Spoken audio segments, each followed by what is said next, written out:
am Angelica Biniclas, and now I am here to demonstrate the parts and function of this vehicle.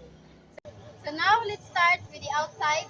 The first is the windshield to provide a clear and plain view for a driver and protect the occupants from rain, wind, and debris.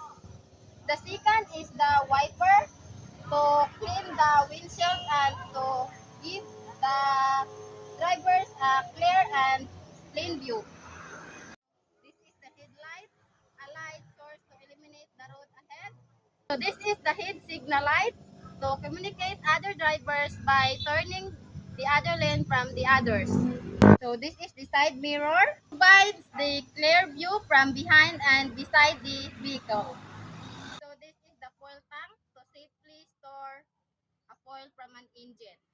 So this is the brake signal light, a signal that the driver is slowing down. This is the tail light, it signals the presence of a vehicle. So now, after we done the external parts, we are going now to demonstrate the inside or the internal part of this vehicle. Okay?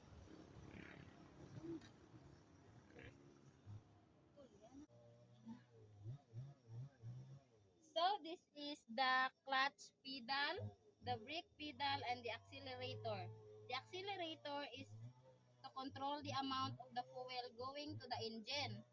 The brake pedal is to slow down or stop the car, and the clutch pedal is to disengage the engine from the wheel so you can change gears.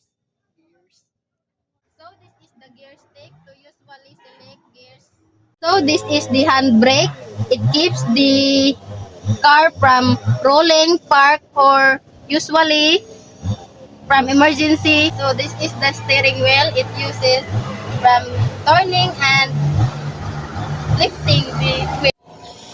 So this is the dashboard. This is the speedometer, the fuel gauge, and the tachometer.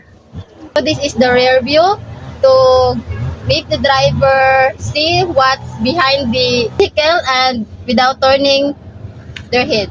The seat belt to protect the driver from collision. So this is the seat to make the driver safe and secured.